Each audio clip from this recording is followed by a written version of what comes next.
Hello, hello. Let me get this light on. Okay, my hair is crazy. Um, all right. Hold on, my friend called me. I need to show him that I am mid-reading. Okay.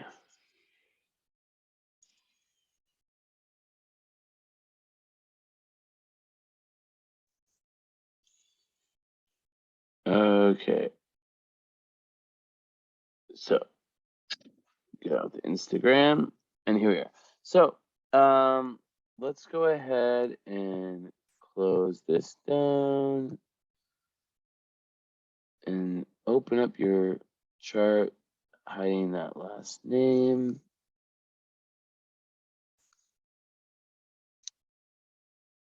What is going on?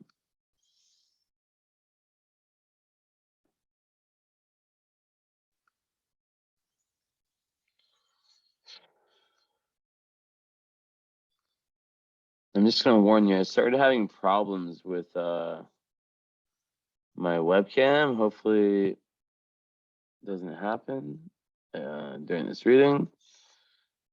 So let's just hope for the best. Okay, whatever. This is really annoying. I'm trying to move my Zoom window over to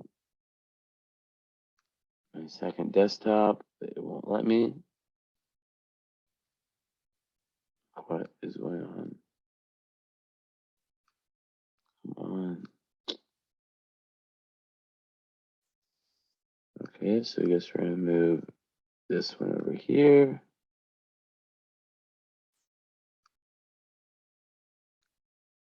That is annoying. But whatever. Okay, so here we are.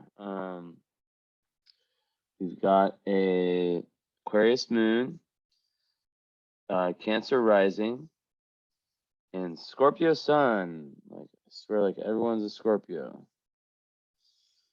Every single person, every reading is a Scorpio. Okay, let's open this up.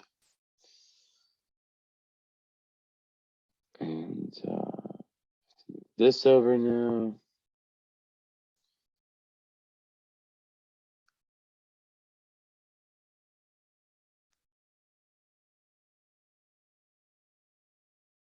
Okay, very good. Very good, very good. So, okay, so just like the zoomed out, what does it mean to have a Scorpio sun with an Aquarius moon? Well, basically you have a square, an elemental square between the two most prominent parts of your chart. And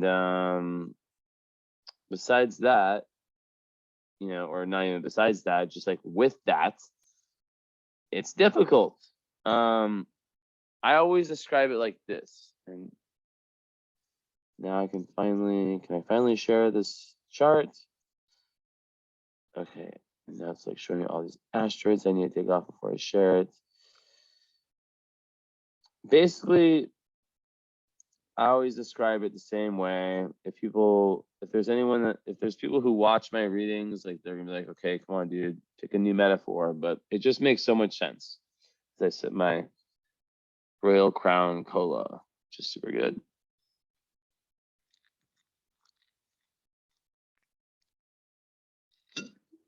Yum yum yum yum yum yum yum yum yum. I love sugar. I love sugar. Just joking. But yeah, so basically, it's fixed water with fixed air. Now we have to say that you do have Jupiter on your moon, which is very, very, very good. So that's gonna give like a sense of like internal optimism, you could call it. It's very good for just having like a positive outlook on life. It's a really, really good, and kind of also like it adds, like, even though you're not a Sagittarius moon, it adds kind of like a Sag vibe, to the sense where it's almost like you can kind of see the big picture, and you can be like quite future oriented. Like there's not a lot that can really get you down emotionally. That's like the emotional side, right? Because like as an Aquarius moon, you're an air moon, and Aquarius moons are infamous for basically not being like basically like it's almost like I feel like they almost have this like on off switch, excuse me, with their emotions. Not they're like sociopaths or something, but it's like they're able to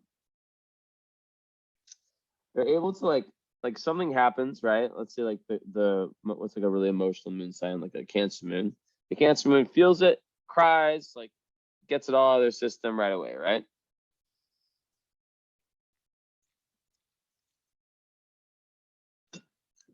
Well, the Aquarius moon is different in that it can feel emotions in a far different manner. It can be months until they feel like the emotional impact of whatever happened, and it can be a little bit problematic for relationships because Aquarius moons they seem so. And by the way, you do have your Aquarius moon in the 8th house, which adds like a whole layer of depth to this whole equation. But still, it's an Aquarius moon. But like, yeah, so like it can create like relationship issues because they're so humanitarian, Aquarius moons. So you expect them to like have this like this approach, and you do have a lot of Scorpios that in a Cancer rising, so that is gonna like make you like very empathetic, very emotional, very intuitive. So it's gonna kind of take away from some of this, but it's just like in a nutshell, Aquarius moon.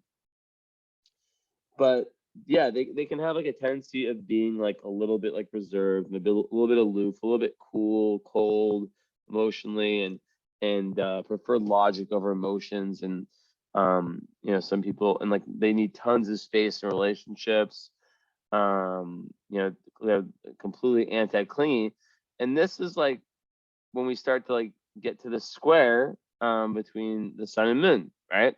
Because the sun in Scorpio, that's the most like intense and intimate two soul, like interest in like this like soul bonding experience.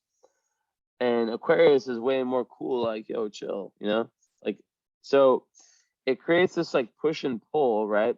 And because they're both fixed signs, right? I still haven't shared this. Because they're both fixed signs. Like it's and yeah, I said the metaphor. I didn't say the metaphor. It's like your ship. You have the ship of your life is being. There's two captains, and both want to go in different directions, right? So when it's fixed compared to like mutable, fixed being Taurus, Scorpio. I can't think right now. Aquarius, Leo, they're stubborn. So it's like two stubborn captains that like are both going different directions and neither one wants to budge.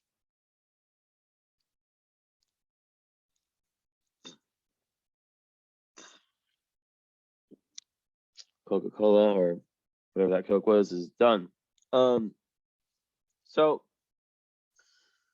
basically like for the person that has like the moon square sun, the elemental moon square sun, I don't really like look too much into like the angle. Of course, if it's like a tighter angle, it's more. They really like need to figure that aspect of life out. How to balance these two parts of the map. Now, with Aquarius, right? So I mentioned how your Aquarius, it feels secure when it's free. It feels secure when it's with friends. It can be very mysterious, but then it's in the 8th house. So the 8th house is about, regardless of whatever sign your moon is in when it's in the 8th house. it creates this whole archetype of death, rebirth, and transformation, right? And it makes the moon, that person that has the 8th house moon, like way more desiring to, how you say, way more desiring to get to the deeper parts of life. And with all the other aspects of your chart, you're a very deep person.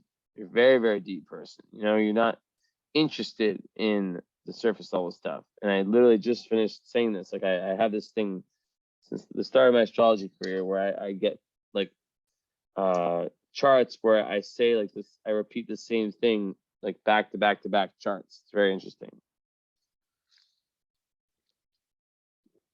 And in this case, you know, with the Scorpio here, being so deep, being so like, I don't really like to go into sun signs, like we get our sun sign, but like it's in the 5th house. So it's like, it's very interesting because like the Scorpio is not normal in the 5th house and the Aquarius is not normal in the 8th house, right? Aquarius is like the 8th house is really intense and really, really like about getting, you know, to the undercurrents, to the esoteric, the astrology, understanding one's own shadow so that they can go through these like emotional, like snake shedding the skin, right? That's like what it is. But it's an Aquarius, so that already creates like an issue because the 8th house is Scorpio, which is your sun, right? So we're already seeing this issue between Scorpio and Aquarius, right? The Scorpio part of you, so I'm, you know, being someone with 2 master's degrees, which I do astrological counseling, by the way, just in case you're ever interested. It's something I specialize in. Maybe I'll one day write a book about it. Who knows? Basically, this creates a split, right? Where there's the, let's say that there's the Scorpio part and the Aquarius part. The Aquarius part's detached. It's freedom loving. It's rebellious. It's independent. It doesn't really need anyone. The Scorpio part's way more like way more close. It needs people. It wants close relationships. It wants to, you know, to experience it, like the Aquarius part's cool with just like it trusts logic over emotions. Like the Scorpio part, as you know, is like such an emotional sign, right? So with that said, you know, you can think, okay, what's the conflict between these signs? Like, what is the overall conflict between Scorpio and Aquarius? Well, one of them is super deep. One of them can be a little bit shallow. One of them is super close. One of them is very distant. One of them wants to be like this. The other one wants to like have so much space and wants to have like freedom and keep their individual. One of them wants to have 2 souls merging in one. The other one wants to be like in relationships, like keep its individuality and not do that. So you got a follow up, right? Feeling positive. Oh, you didn't? Okay, so you didn't get a follow up. If you decide to get a follow up, you'll remind me that I will give you a $20 reduction on the normal cost of the follow up. I think it would be very beneficial, and maybe we've already talked about this. And of course, finances, I know, are a thing for everyone these days. But I'm just saying that would, like, if you do decide on that would be something we'd talk about. This split, how that works out, how you meet both of these 2 parts needs, right? Because what can happen, and this is more of an opposition, but it definitely happens with squares too, is that the individual can favor, because the square is more of like an internal conflict, right? And the individual can like tend to favor like one of the energies over the other. It's more of an opposition, but I've definitely noticed it with squares. Like in my life, for example, I'm like Pisces Sun square Sag Moon, and I definitely, these days I've been more in the Pisces, but like I tend to like favor the Sag. Like until like last like 2 years, I've definitely like been more with the Sag because it's connected to my Leo rising and fire. But anyways, with that said, that's actually a perfect segue to your chart. You have a similar thing to me. but it's the opposite. Where not the opposite, where it's like you have two water. Your rising is Cancer, right? So if your rising is Cancer and your sun, and it trines your sun, right? Meaning that there's a very smooth relationship between the core essence of who you are, your identity, and the way you express that identity. That it goes very smoothly. But then the hidden part of you, like the egg metaphor, is like that the ascendant in Cancer is the shell. People see this very sweet, caring, nurturing, empathetic, like person that you just want to hug and trust, and you really can depend on them, and if they're like in a group of friends, they're the one that's like the mother. They had that energy of the nurturer, right?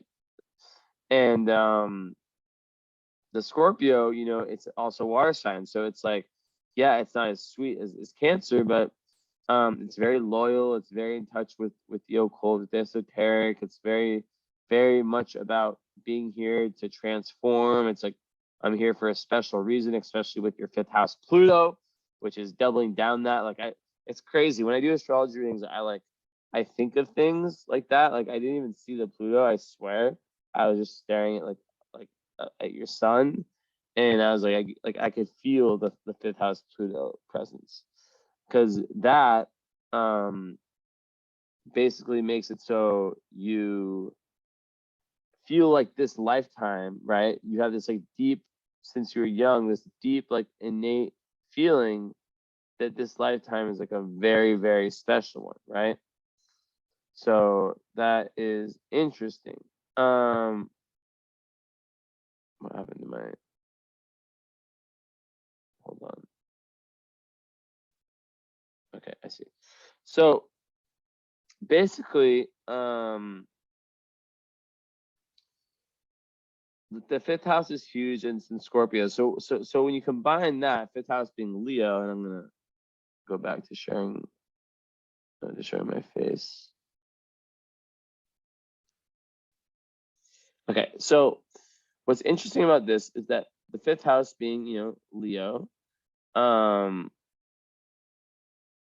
it creates an energy, right, where when you mix it with Scorpio, where there's this deep need for authentic self-expression, right?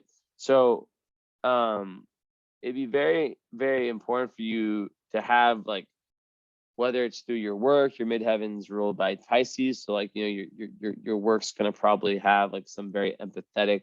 I could totally see you being like a marriage counselor, because like you have Neptune on the 7th house, in the 7th, on like right in the 7th house, or like a doctor, in the midheavens in Pisces. But basically, like, there's this big creative impetus in this lifetime. Like, there's this big desire for you to merge with the more watery parts of you, right? And you do have your South Node in Scorpio, so you're bringing in, and it's conjunct Pluto, so in Venus, so you're bringing in like this firepower, this scorpionic mystical fire, artistic, like slash like you're probably a very powerful person in a past life with Pluto there, like a game changer. And then with Venus, it's like I feel this like past incarnation is you being like someone who, I don't know, I just got an idea, like a super like beautiful girl who's like married to like the most powerful man in the world or something like that, and or either that, or like someone who has this pizzazz, this presence, this real like mystical, but like not mystical, kind of like Pablo Escobar kind of vibes, like just like this real charisma, who is able to kind of like form alliances with other people, and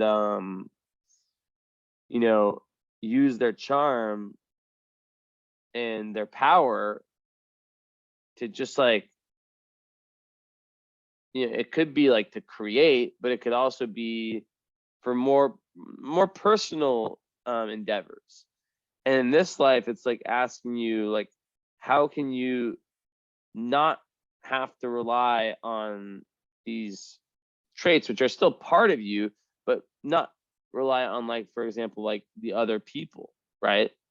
Let's say like in a past life you were like part of something in past life, where it was Mars and Libra. So yeah, like that literally goes hand in hand with the beauty, right? Like the beauty example potentially. And like the way I could see it playing out is that in this life, you're meant to really have to go deep within yourself and find these like values that you can subscribe to, because in a past life you may have like just not had it easy, like in that sense of like being like a trust fund baby, but had it easy in the sense of like it wasn't so difficult for you to be a powerful person, because you had all these alliances and you know, and I definitely think that you brought into this life a ton of artistic and creative power. Whether you've tapped into that or not, that's a different question. I just did a reading for someone who didn't get a follow-up, and all she told me was that the reading was amazing. And I was going on about how she needs to have a creative outlet, like it's like literally like in her chart, like it's like it's like literally like everything, like not everything, but it was it was like the biggest part of her chart. And like she was like, I'm not artistic, and I was like, damn, that's crazy. So maybe it's something that happens later in life, but for you it's like more than just artistic. It's about finding that inner child. So Scorpio can be very, very serious, right? And basically like the mantra of this chart is something along the lines of like, how through my own shadow work can I learn to take myself less seriously? Can I learn to take my flaws less seriously? And you have that Mercury in Sag, so you're probably very funny, conjunct Uranus, probably very quirky. And that's a very, very strong point of your chart, right? With this context, but like, how can it's like lots of emotional work to do, lots of like going deep and shedding karmic snake skin, like shedding the skin and death, rebirth, transformation. But then I feel also this real level of joy and this like real level of connection with the inner child, right? And so when I spoke about that split, right, there's lots of different factors here, and so the Scorpio part in the 5th house, it's a process, right? It's a very abnormal process. You don't see it much in astrology. With the 8th house in Aquarius, right? That's another one that I haven't seen much of, right? Aquarius is a very, as I said, you're having this like a major karmic like drift between Aquarius and Scorpio. So the best homework I could give you, and I'll speak to it, like obviously to the best of my ability, but like astrology is unlimited, is to really understand that square, right? You can like literally like search like the square of Aquarius and Scorpio, or search like really try to understand like what is the difference between these two energies, and how can I get them to balance and work well for me. It's not going to be perfect, but a lot of people that have this, by the way, like there's a very high chance that there's like a divorce between your parents, or that like the parents like really like don't like they don't, it's not that they don't see eye to eye, but they have very different worldviews a lot of times, right? So that's like one other thing I want to add in about that. But okay, back to what I was saying with the Aquarius in the 8th house. The struggle there has to do with like the tendency for the Aquarius moon to be more pulled back from their emotions, right? Which in some context of this process can be a good thing, because the 8th house is not just about the emotional process of death, rebirth, transformation. It's also about like exploring the occult. It's about, benefiting from other people's resources. It's about a whole lot of things, right? Like the depths. Like it could be about like what you study, like what you like want to learn about.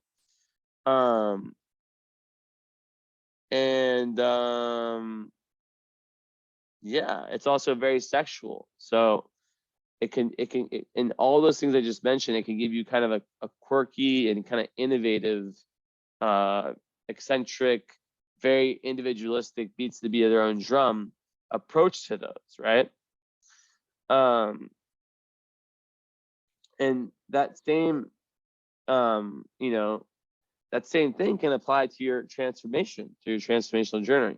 And people that have 8th house moons, they tend to be the kind of people who go through like mega eras in their life that are like so intense that on an emotional level, they feel like they were a different person, like at like different periods in their life. Like it's that drastic. Like they feel, like I say this in so many readings, like they feel like with 8th house sun and moon, like they feel like the person who they were at different eras, and they can probably separate and like, I don't know, this one. Like they feel like it was like an actor. And I'm an 8th house sun, and that's how I feel, right? It's like an actor who is playing them.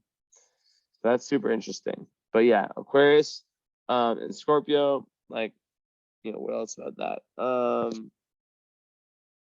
Sometimes I like this. I have great thoughts. Let me get a crystal, actually.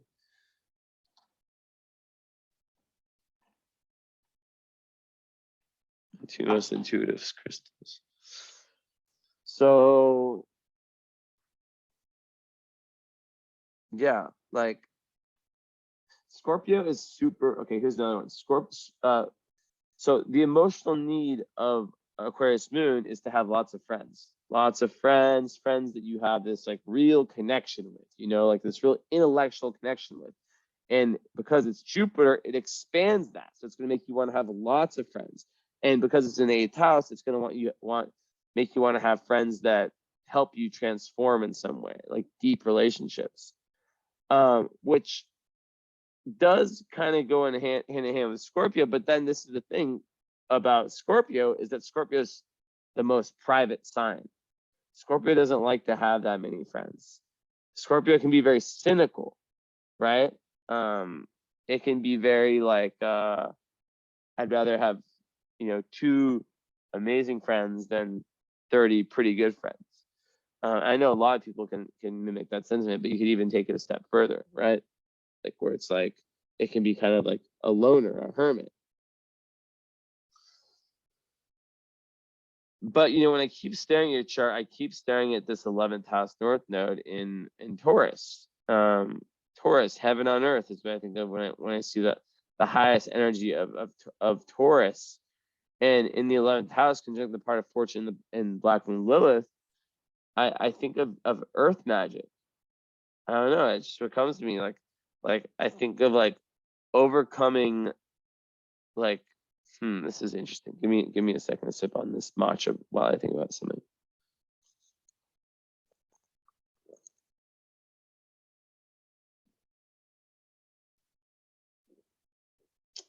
This is so interesting. So basically, like, North Node and South Node. North Node's the mountain never climbed in past lives. The Sagittarius mind had a good metaphor. I always use the same one. He said the North Node is like a 3-pointer in basketball. It's hard.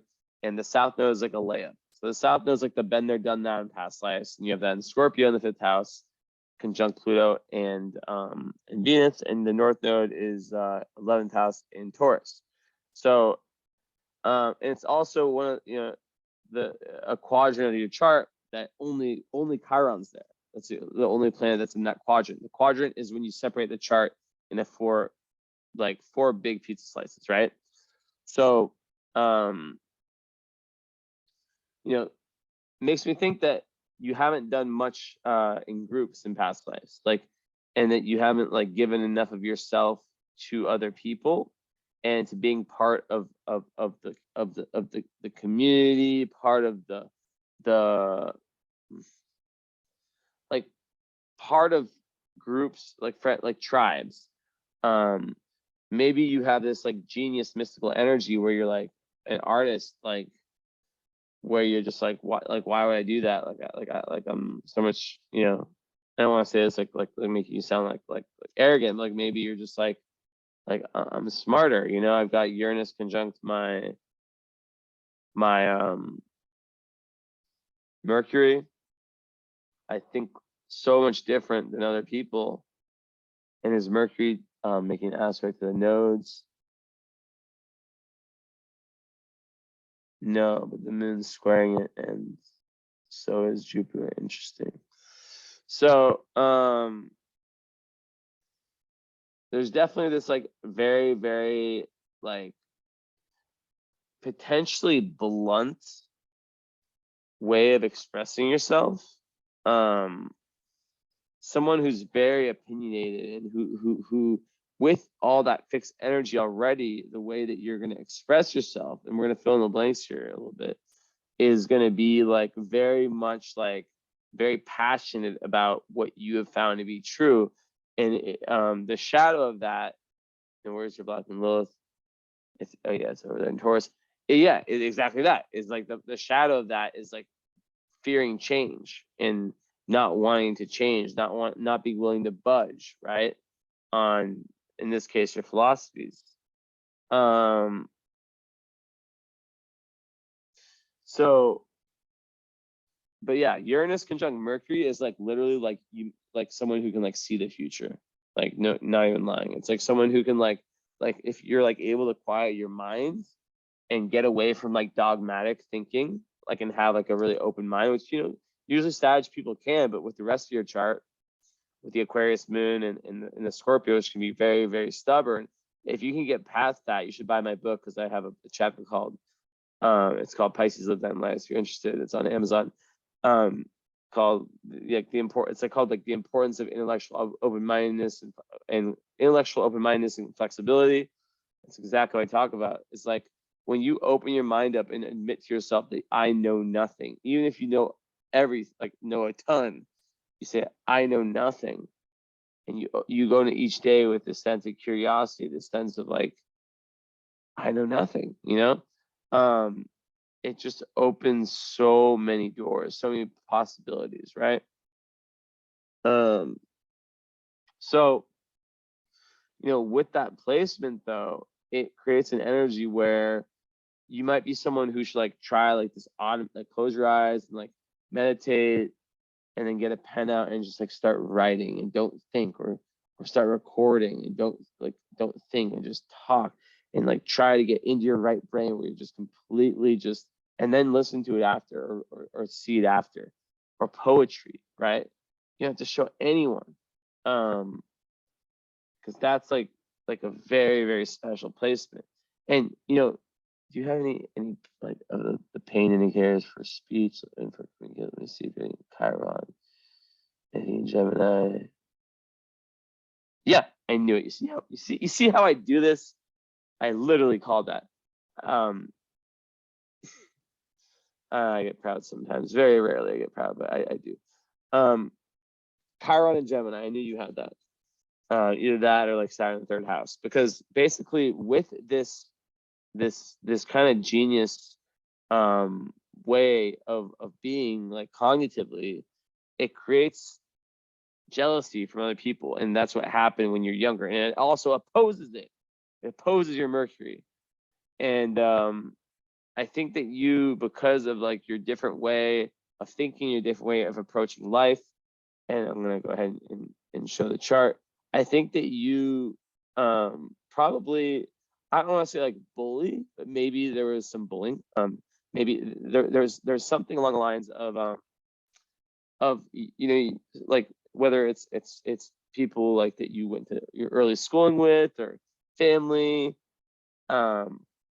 just maybe your family was very traditional and very kind of stuck in their ways, and potentially, and you were just so like alien, Uranian, even though you don't have you do have Aquarius. What are you talking about? You're so Aquarius. Your mind is your Uranus is the planet that rules Aquarius, is conjunct your Mercury, which is your communication, your mind. And when you're a kid, you don't know social standards. You don't know like what to say and what not to say. So you just let whatever out. And when that happens, that's how I knew you had a Chiron in Gemini, is that people start getting jealous and people start like thinking, oh, this person doesn't think like a normal person. They must be stupid, right? We gotta make fun of them, right? They're weird. So maybe you got called a weirdo, and maybe that being called a weirdo pushed you into a position where you didn't want to talk, you didn't want to open your mouth, and it made you kind of like maybe like a loner in some ways, or it created lots of like pain around you know like trusting spirit.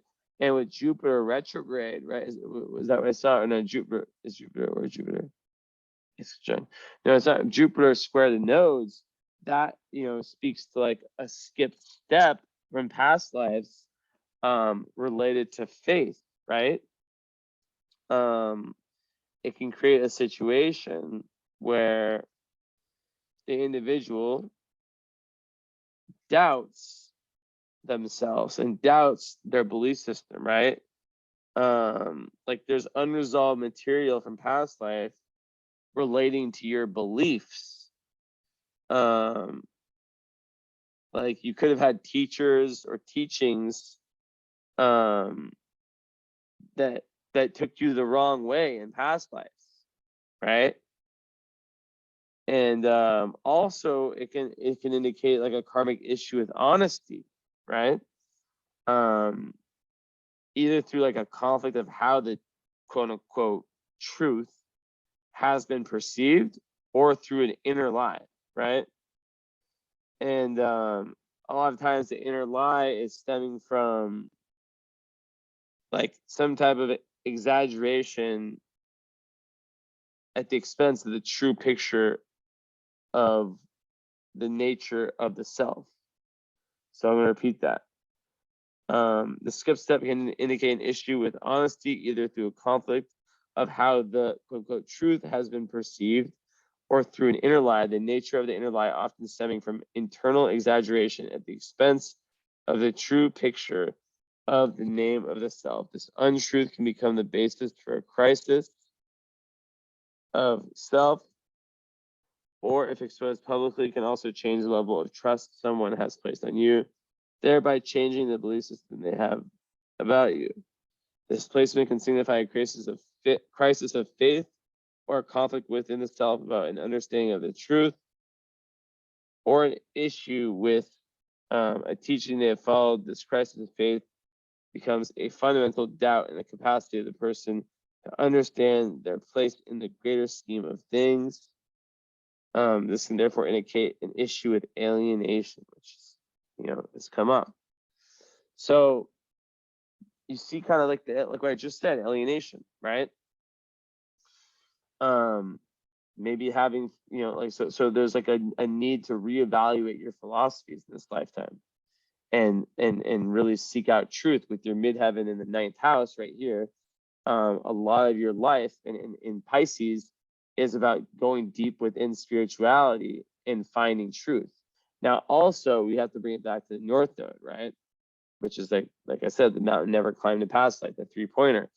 And I'm gonna go ahead and show my face. But in essence, like this access of Scorpio and Taurus has to do with fear of change. North Node and Scorpio, right, is a quest to overcome distrust of change, right? To develop creative outlets,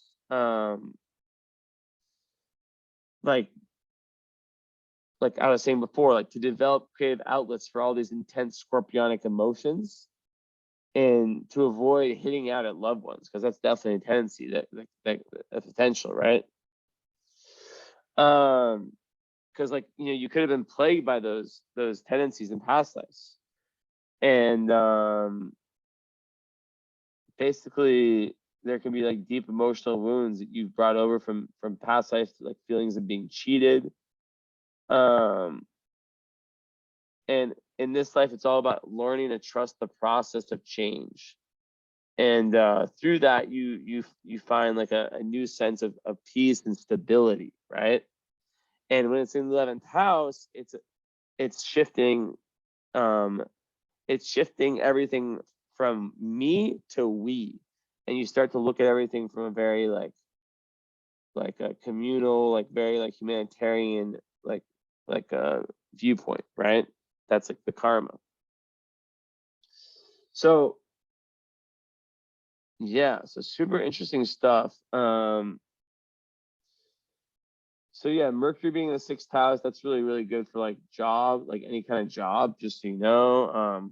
Like daily life is your teacher. You have a very busy and stimulating daily routine. You might be someone who's interested in learning about health. And more particularly, like it would be very important for you to like learn the link between emotions and the body. And yeah, like I said in Sag, like you're always seeking to expand your worldview, and that goes totally with the Jupiter conjunct your moon. Like you're a born philosopher, and you're always looking to like try out, like either travel physically or travel metaphorically, right? Whether it's like checking out different cultures, or checking out like different philosophies. Like that's so huge for you, and like such a huge importance on freedom of speech, freedom of thought, all that kind of stuff. So we see one clue here.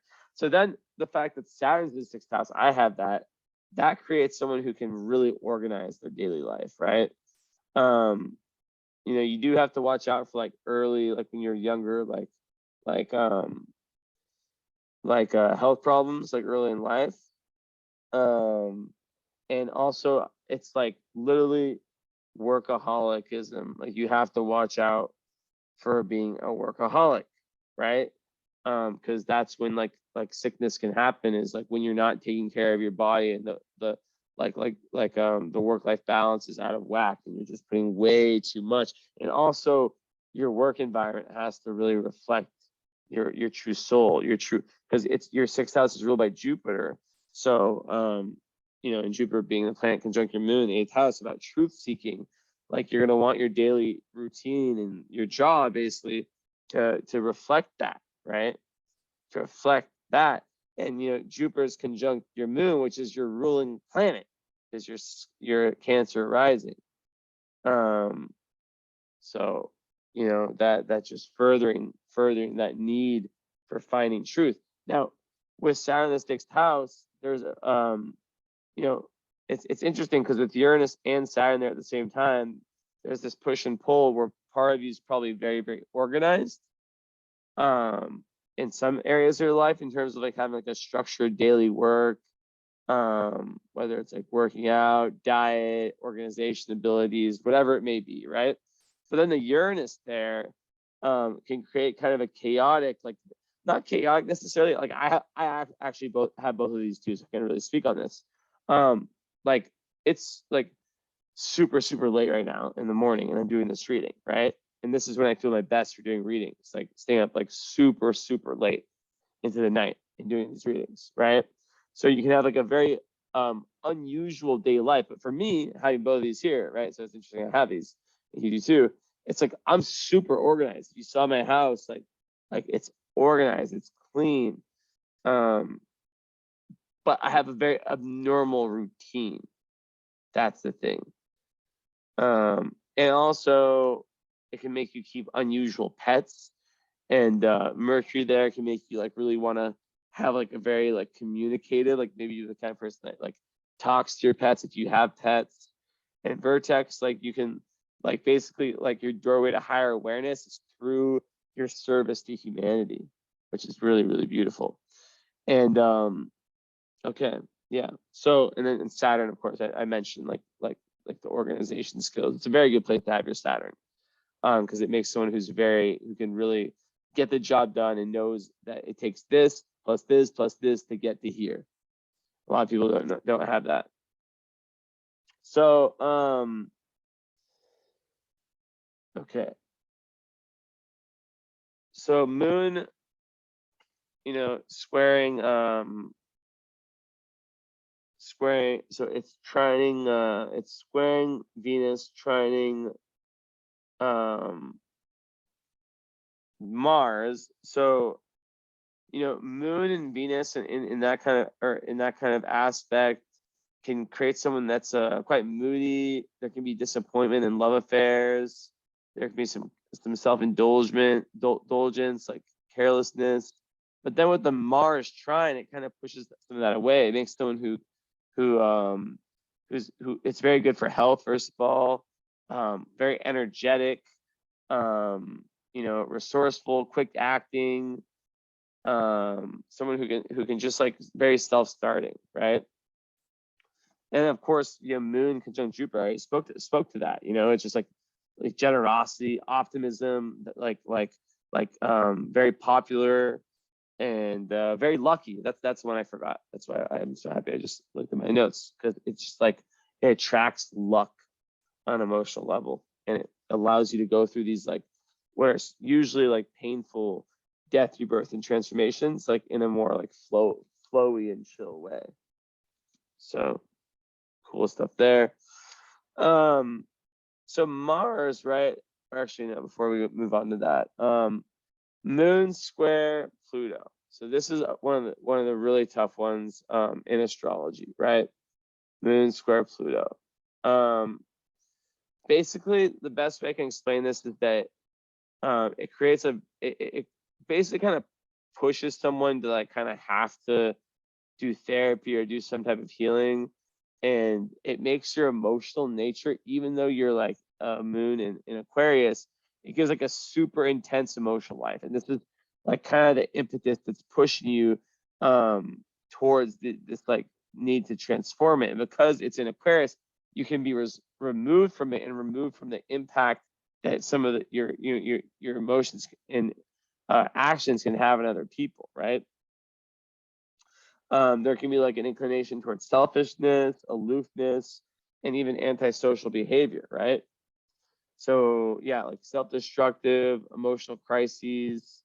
But like the whole thing is like there's this evolutionary point that needs to be reached. And once it's reached through whatever, whether psychology, astrology, self-analysis, whatever it may be, then you can become someone with like amazing emotional intelligence and emotional power, right? But the thing is that like your emotional reactions come from such a shadow, like your shadow and emotional reactions come from such a like mysterious place, a hidden place, and it can make self-control difficult, especially when you get triggered, right? And it can make someone who like sabotages their relationships a lot.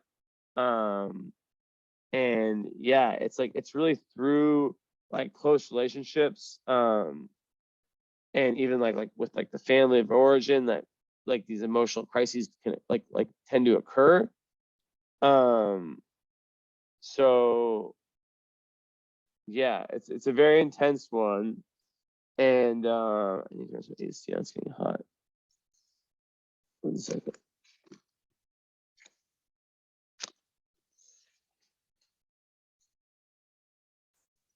Yeah, so like basically like it goes back to this like issue of power and powerlessness. And when you feel powerlessness, you can sometimes tune into some of the lower energies of Scorpio, right?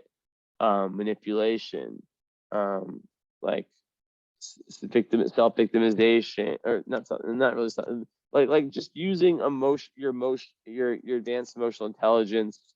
And Aquarius moon people are smart people, especially in the 8th house. Like your advanced understanding of the undercurrents to your advantage in a manipulative way. So if you do end up getting a follow-up, I'd be very curious to hear about that. So yeah, but literally with this one, like awareness is the first step. I'm sure that this isn't the first time you've heard of this. Maybe it is, but it's a very that would be the most important transit, or excuse me, most important and difficult by far aspect in your chart. So we're kind of filling in blanks. Now, Mars and Libra. So how does this connect to everything, right?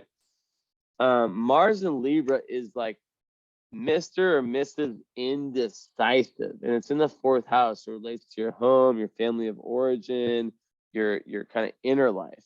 So what that makes me think of is someone who, and I see this in a lot of Scorpio people. My girlfriend has a Libra Mars, and she's a Scorpio, where they have difficult making simple choices. Like at the grocery store, like, do I want this or do I want that? Should I do this or should I do that? And sometimes there can also be this issue of people pleasing, right? Now, it is and I just made a video about diplomacy tonight. It is a very diplomatic energy, right? It's all about justice, and there's a huge creative urge. So channeled the right way, this goes into that whole 5th house of creativity and finding the inner child, and Libra's Venus, right? So it's Venus ruled Mars. You're someone who's able to push forward, which is your Mars function, into a Venusian way of creating beauty. But when opposed, you can be very indecisive. And there can be this thing where you're always trying to balance out, and it trends your moon. So I spoke about that before already, like moon and Mars. I said energetic, resourceful, quick acting, gets projects underway without delay, good health. That's just like a zoomed out version, but really it's like, in this sense with Libra, it can create an energy where you put other people's needs before yourself, and you have to, and that's like the huge lesson of the Libra Mars, is to like find what your north node, in Taurus is asking you, which is to find a set of values that you make all your decisions based on this value.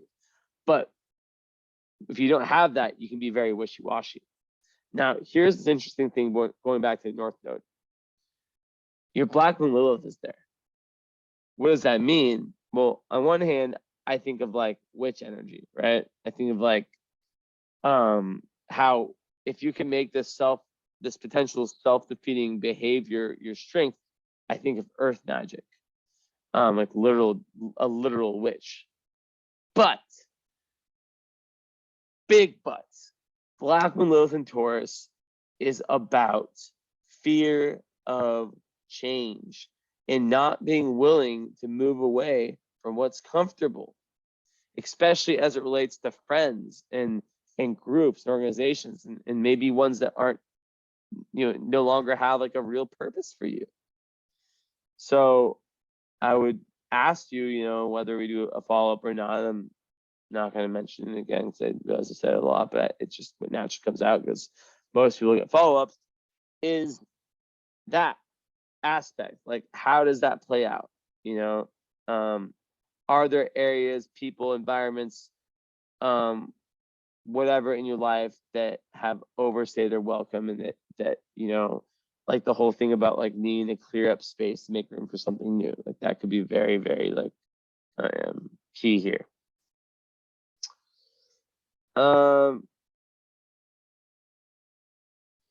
So one second.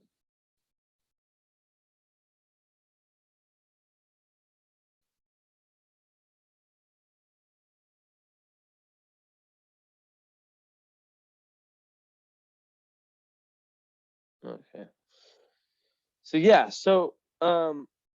relationship, relationships, obviously with the moon and Aquarius, you're gonna need someone who, in conjunct Jupiter, who is giving you space, who is probably someone who beats to the beat of their own drum.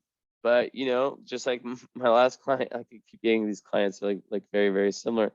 Like, you are someone who has that back and forth between give me space, like let me be my own person, and I want to be soulmates. I want us to never leave each other's side. So it's where can you find the balance within that, right? How do you find the balance within that? Now, with your descendant in Capricorn, and your Juno in Scorpio, you're going to be attracted to someone who is successful,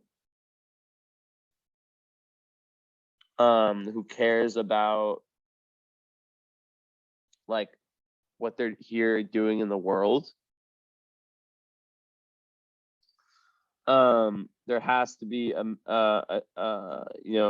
there has to be with your Mars and your moon where they are, there has to be an intellectual connection, or it's just not going to work. You might have like a very like, or not very, you might have like a taboo type of sexuality that you're into, so that's the thing also with the 8th house. But overall, like, one of the beautiful things about Mars or / Venus, more especially Venus with Mars also in Libra, is that you possess the ability to see the beauty in your partner, to see the good things in your partner and then compliment them and stuff like that. But really Mars in the 4th house, I didn't really like mention that, is that like your home is a place for like work. Like you might be someone that works at home. Like you're very like home is a place of like adventurism, right? But also Mars in the 4th house, when it relates to childhood, speaks to like the potential of like aggression from your childhood, like how there could have been like an aggressive energy, maybe from parents, maybe from siblings, who knows from who, right? But like or maybe like it was between your two parents themselves, because they do have that square, right? And that's from that square, you received one message from one parent, like one message from the other, that are very at odds, and then you have to kind of figure out how to make them both work. So that's kind of that. But yeah, as it relates to love, Venus. So that's kind of how it is. It's like the split between like space, intellectual connection, anti-clingy, being best friends, like on that kind of like mental level, not really like touchy. And then this other side that's completely the opposite, that is completely touchy.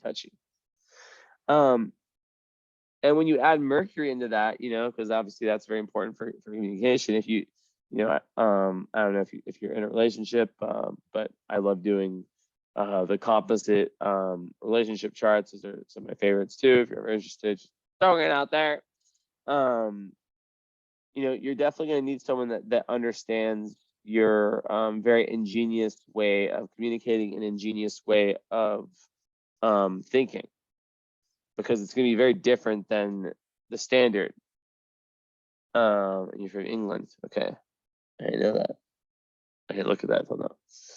So, England, I've lived there before. It is quite traditional. So that could totally make sense of that, like where you might like feel kind of like ostracized in terms of your like the way you think, and then that kind of caused you to just like not talk.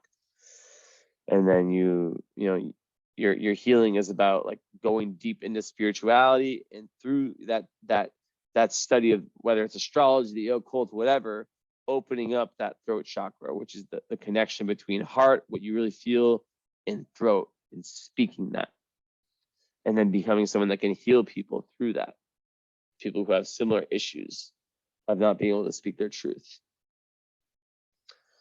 Okay, so what else have I not picked up on?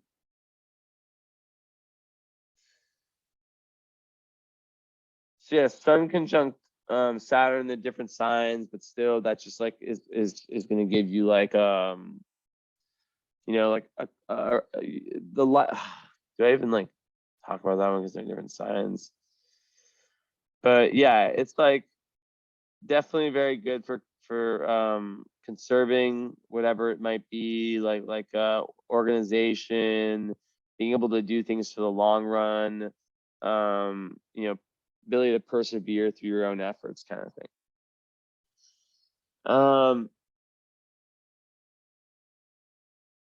And then the Mercury and Mars connection,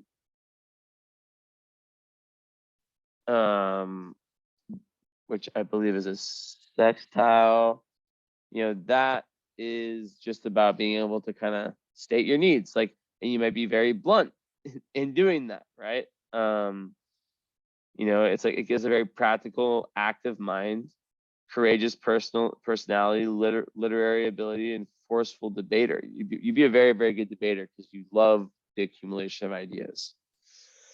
In relationships, I believe that you take like the ascendant, like the vertex, you take the role of like the teacher, the person that like kind of like, you know, you love to discuss ideas basically, and you love to go on adventures, very adventurous. And you know, your doorway to higher awareness is by being of service, by being of selfless service. The sixth house vertex, it's kind of how I see that one. But yeah, I didn't really say much about your Juno in Scorpio in the fifth house, which the Juno represents like your ideal mate. Well, basically, that's like someone that is it's conjunct your Venus, so it's like literally double.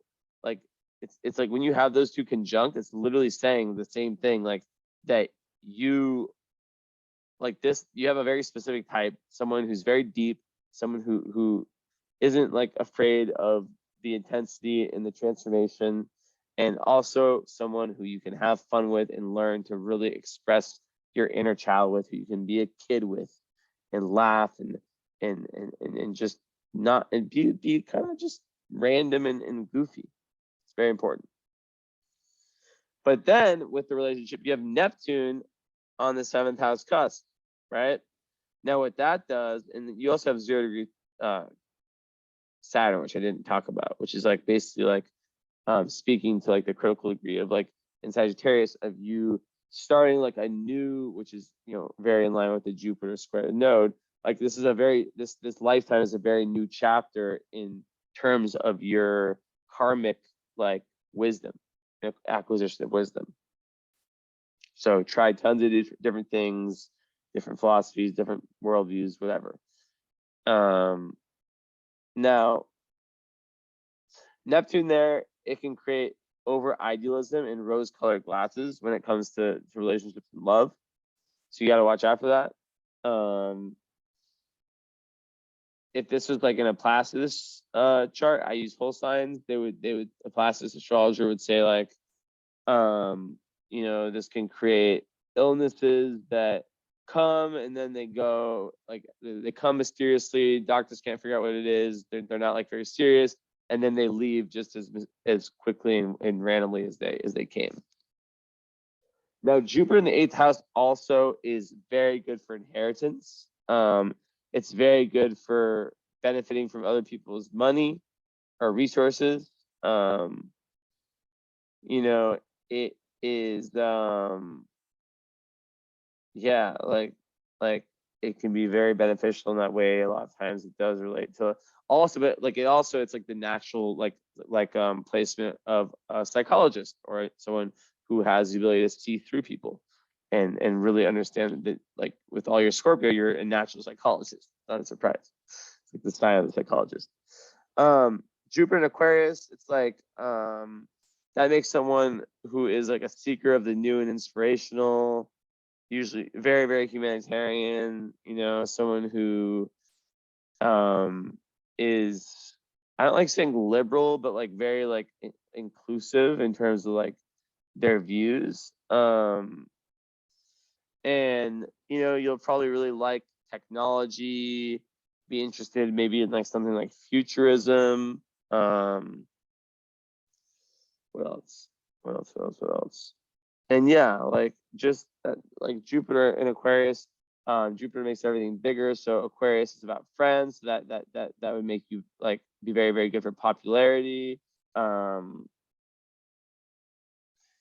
just that the fact that it's, you know, it's very good for luck, like I said before. The fact that it's conjunct your moon, that is just like the luck. Like you probably totally resonate with the fact that you just like get lucky with the people you meet, with situations in your life. I don't know, I'm sure you have like some times in tales of being very lucky in situations. Don't try your luck at the casino though. Maybe do, who knows? Maybe for fun, maybe it'd be fun if you've never been to one. But don't, if you lose, don't blame it on me. Okay, so Venus square Jupiter. That's like the only square that's not bad. It's basically just like another like symbol of popularity. What do they even say about that one? Because there's not really any bad aspects. I guess sometimes it can be too much affection and insecurity, numerous love affairs and unhappiness brought on by extremes of feeling, possible weight problems. That's like the only downfalls, but really it's like lots of harmonious relationships where love is easily expressed and it's usually typically very good.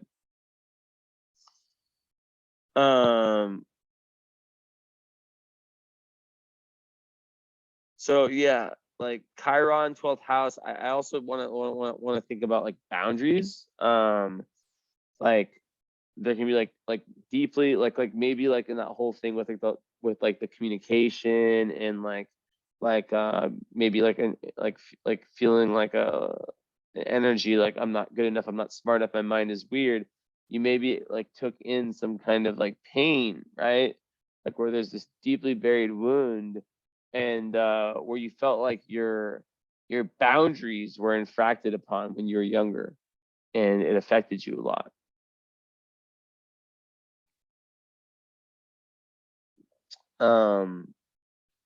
But yeah, it's a sign of like a spiritual healer, like the 12th house. Oh my god, I just dropped my crystal. No, please don't be broken. Please don't scratch, please. Thank God. Oh my god. So yeah. But you know, the North Node in this chart, 11th house, Taurus, it's about being part of the collective. We've seen it in many parts of your chart, doing things for the we, not for the me.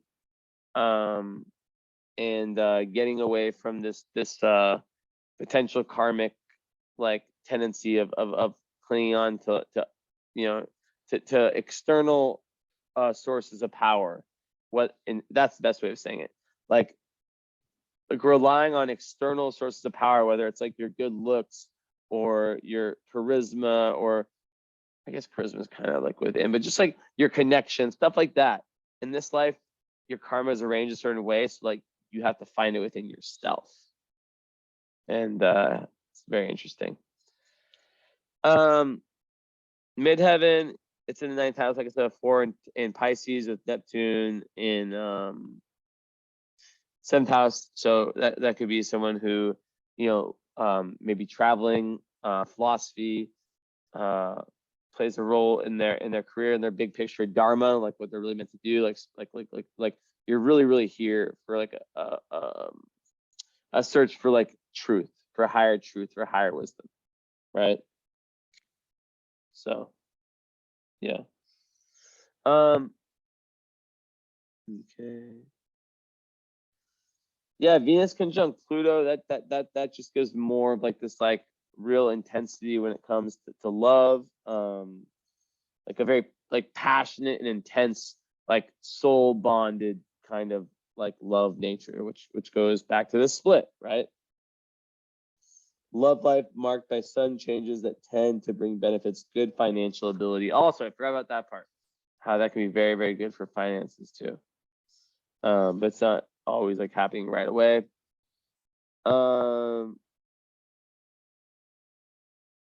Mars with that nice trine of Jupiter, strong willpower, optimism, positive outlook, inspires confidence, good leadership potential.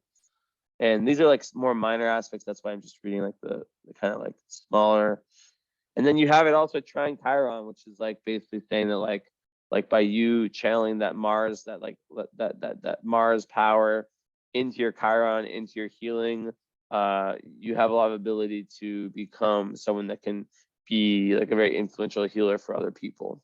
And it doesn't mean like starting a career as like a yoga teacher or as a psychologist or whatever. It means that the people around you will benefit, will heal from you. That person, like that mother when you're growing up, that your friend's mom, that or whatever, that you could just go around and she'd have like a healing energy, or maybe it's your mom, maybe it's a family member. You get the point. But they're not like necessarily like working in a career like that.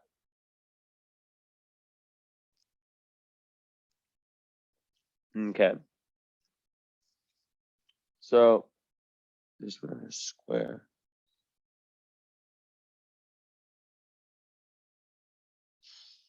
Okay, so yeah, moon also is square the nodes. So talk about this one. Getting kind of close to wrapping up. So okay, when the moon, so this is like a skipped karmic step, right? When the moon squares the nodes, we can anticipate unresolved issues with the family of origin. Usually it's the mother. Within the formation of the personality and with the emotional body. So I'll repeat that. Unresolved issues with the family of origin, with the formation of the personality, and with the emotional body. There may be specific unresolved material involving the mother or primary caregiver from past lives. There will be an inherent insecurity in the personality via a tendency to project the experience of security or happiness outside the self onto the family or significant others. This placement may indicate unresolved gender issues. There may be dissatisfaction with gender roles, with issues stemming from the patriarchal bias of our culture and the resulting suppression of the feminine, or there may be a recent gender switch between this incarnation and the previous one, resulting in a very strong identification with the opposite gender. For a lot of people, when I read that, they go, yo, that's me. Okay. It doesn't have. So Jupiter square Pluto. I don't really usually go into these. It says scheming personality, desire to exploit others, often destructive tendencies. And that was the only one. And I don't go into the other ones. Yeah. So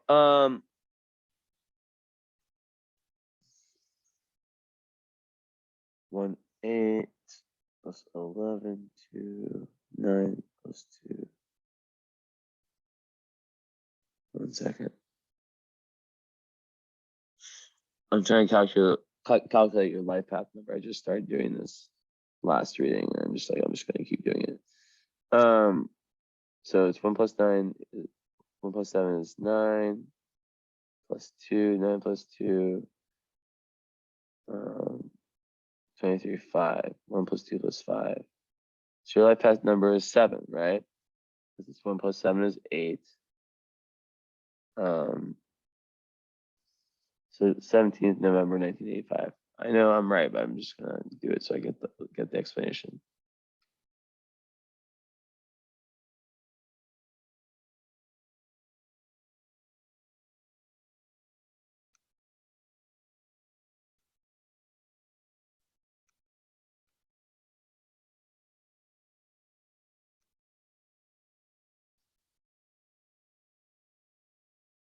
Because yeah, the life path number can be a very like it can really speak a lot to like the natal chart.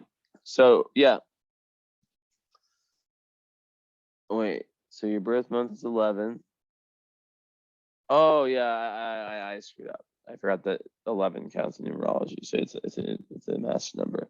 So birthday 17 is 8, so 11 plus 8, 19. Birth year is 23, which is 5. So 11 plus 8 plus 5 is 19, 24, 6. So your life path number is 6. And your life path number is a number of responsibility and awareness. Those with this tend to be the healers of our society. You see how it's a nice way for me to end my readings. Because of your loving, compassionate, responsible nature, you're likely to find yourself following endeavors that involve helping others who are weak and less fortunate. Be wary and be wary of becoming overburdened by those seeking a helping hand or a shoulder to cry on, and mindful of not recognizing that the help and assistance you think you are providing to others can also be seen as too smothering and interfering. Interesting.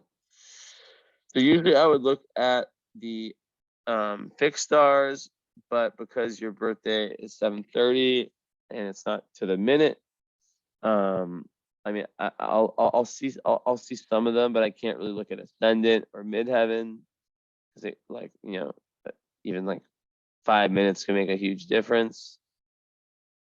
But for sun and for those planets, I can look.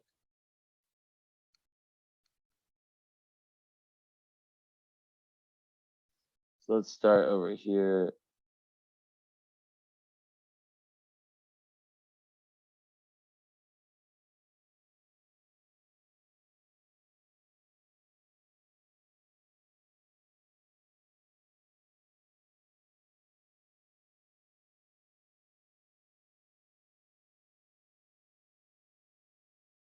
So your Libra is conjunct Algorab, or your Mars in Libra. Let's see if there's anything that's written about it. It causes, so okay, it's warning you about the right kidney. It affects the muscle action that there would be an expansion of the kidney without contraction at times.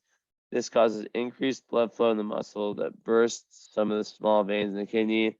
There's blood in the urine at times. The individual would believe that there is an infection. However, it would not necessarily be a kidney infection, but just a physical ache through the area.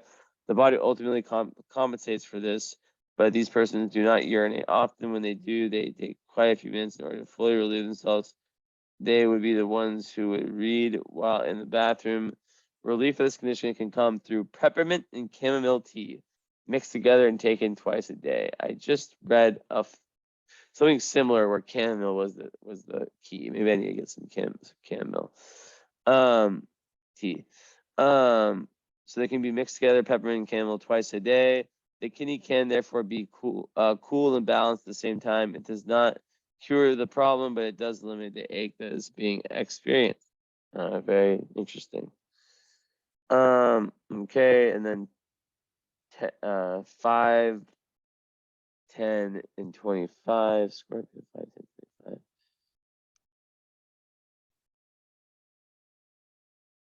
Nope, nope, nope. Okay. 0, 14, 16, Sag.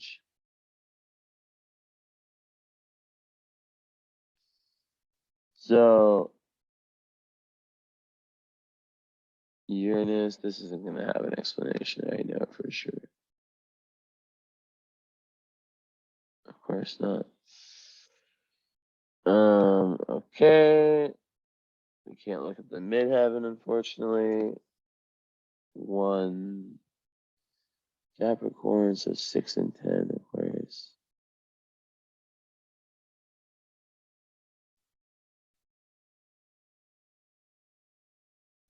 Oh, you have your moon exactly conjunct my Mars. Cool. So we have you have it in range. Nope, you don't. You don't have any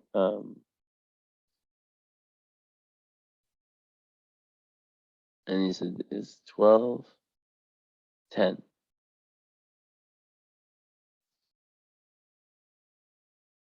10 what? 10, 21.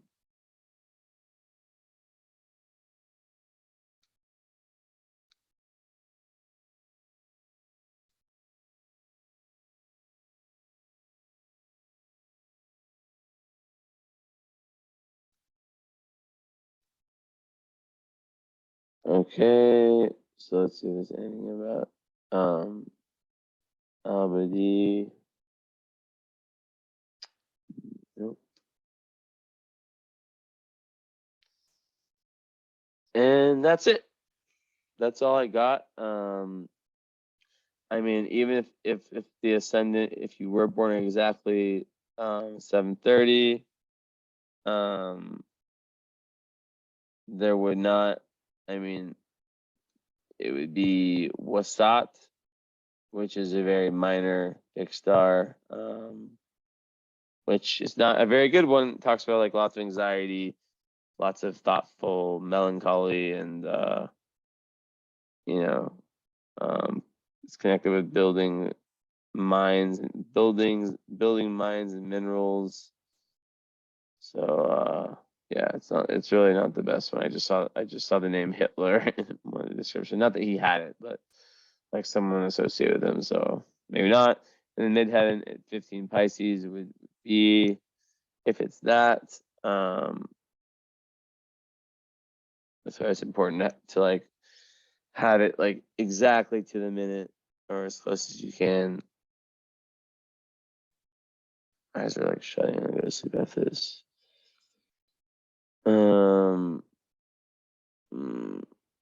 15 Pisces. Is there anything? Yeah, there is. Akamar. So if that is your midheaven, which I highly doubt, let's see if there's any information. Honor, glory, preferment, success in trade and in the church. So there you go. That is everything. I hope you enjoyed all of this information. Let's see how long I went. 120, not bad. Not bad, not bad, not bad. I'm trying to eventually be able to do readings in like, 60 to 70 minutes because I have so many, and it's just about being concise. But 80 minutes is fine too, and it's all about getting the message out to you. So a lot of people get their birth chart done once in their whole lifetimes. So I want to deliver in 10 minutes. What is 10, 20, 30 minutes of my time when it's like something that can be life-changing or just amazing for someone else? So that's how I think of it. So yeah. Okay, fuck, sorry, I'm tired. I keep like for the follow-ups, I'm just so used to it. Yeah, but if you are interested in the follow-up, message me, no pressure, obviously. If and even if that's like months from now, it's all good. Like, it is like if it's something you want, you just have to let me know. And if you don't want the follow-up, I still would love you to write me an email or something typed up, like as a homework assignment. I have to. I know you're busy, but like that's just kind of like like the follow-up's obviously the best way to go to compare the lived experience with that. But if that's not possible, to write me something that kind of breaks down like the important things I said and what resonated, what didn't, and just like kind of your reaction to the reading. Not necessarily in terms of like it was really good or like a review, more like just so I can like know how what I said compared to like your life and how you've experienced these energies. Thank you. And I'll talk to you later. Ciao, ciao, ciao. Bye, bye, bye.